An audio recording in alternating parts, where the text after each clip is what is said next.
सबसे पहले खबर जम्मू कश्मीर से है। डोडा में सुरक्षा बलों की आतंकियों से मुठभेड़ हुई है। इस मुठभेड़ में सेना के एक कैप्टन शहीद हुए हैं। सेना के 48 राष्ट्रीय राइफल्स के कैप्टन शहीद हुए हैं। इलाके में सुरक्षा बलों का सर्च ऑपरेशन जारी है। जम्मू कश्मीर में एक बार फिर से आतंकियों और सिक्योरिटी फोर्सेस के बीच एनकाउंटर, और इस एनकाउंटर से एक बेहद दुखद खबर जो सामने आई है, 48 राष्ट्रीय राइफल्स के कैप्टन शहीद हो गए हैं। हमारी सेना के बड़े बड़े ऑफिसर, जवान बहादुरी से आतंकियों का जो सामना करते हैं, बार बार उनकी शहादत जम्मू कश्मीर में हो रही है और इस बात से पूरा देश गमगीन है। कल स्वतंत्रता दिवस के जश्न से पहले जिस तरीके का माहौल पिछले 1-1.5 महीने से जम्मू कश्मीर में बना हुआ है, उससे पूरे देश में एक तरीके से शोक की लहर है, क्योंकि एक एक करके हमारे कई जिले में शहीद हो चुके हैं और सेना की भरपूर कोशिशों के बाद भी आतंकी अपने नेटवर्क को बढ़ा रहे हैं। बार बार सेना के साथ एनकाउंटर में वो हिस्सा ले रहे हैं और मॉडर्न इक्विपमेंट के साथ, नए हथियारों के साथ वो सेना का मुकाबला कर रहे हैं, जो भारत के लिए बेहद चिंता की बात है।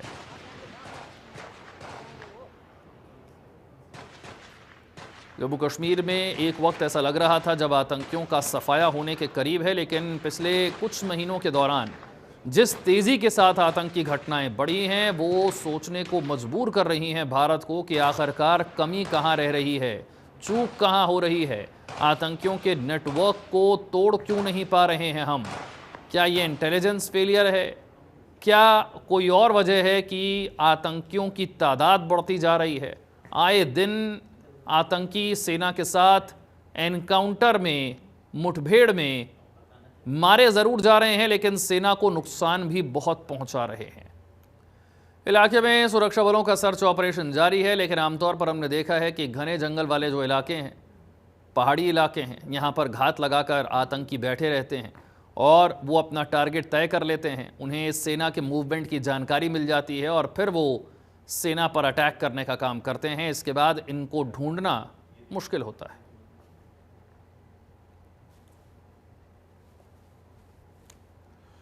निसार हमारे सहयोगी और जानकारी के साथ है। निसार, सर्च ऑपरेशन जरूर जारी है, लेकिन पिछले 1-1.5 महीने से जम्मू कश्मीर में जो हो रहा है वो चिंता को बढ़ाने वाला है। एक के बाद एक एनकाउंटर।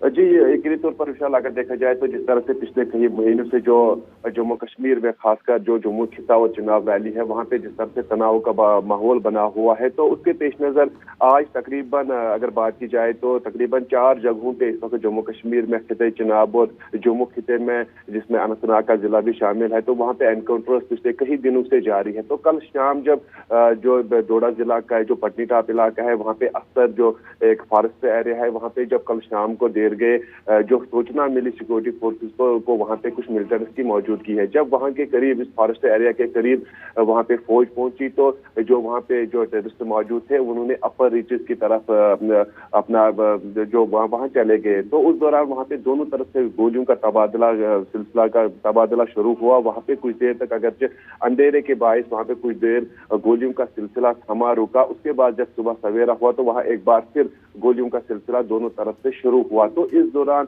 वहां पे जो इनसे रिपोर्ट्स आ रहे थे, वहां पे एक मिलिटेंट जो एक टेररिस्ट था वहां पे वो जख्मी हो गया था और वो जख्मी होकर वो भाग गया। फिर अपर रीचेस के उन्होंने वहां पे पनाह ली है और उनके वहां जब जहां पे जिस जगह पे वो जख्मी हुआ था वहां पे उनके एक कुछ असला बारूद भी जब्त हो गया है। तो कुल मिलाकर अगर देखा जाए तो जिस तरह से कश्मीर गाछी जो पिछले 1990 से लेकर 2024 तक जो यहाँ के टेररिस्ट ऑर्गेनाइजेशन थे उनका हब हुआ करता था, अब उन्होंने अपनी रणनीति किसी न किसी हद तक तब्दील की है। उन्होंने अब जो यहाँ के पहाड़ी क्षेत्र है, पहाड़ी इलाके हैं, वहां पे रहने को ज्यादा तरजीह दी है, क्योंकि वहां पे उनको बड़ी आसानी के साथ जो हाइड्स है, जो फॉरेस्ट एरिया है, अगर वहां पे सिक्योरिटी फोर्स को किसी न किसी हद तक चुनौतियों का सामना भी करना पड़ रहा है। लेकिन जिस तरह से उन्होंने वहां के उनके कुछ मददगार भी आसानी मिलते हैं एज कम्पेयर टू कश्मीर में अब पूरी तरह से जो 2019 के बाद यहाँ से जिस तरह से ऑपरेशन ऑल आउट किया गया उसके तहत पूरी तरह से कश्मीर खिते में अगरचे मिलिटेंसी खत्म हो गई है,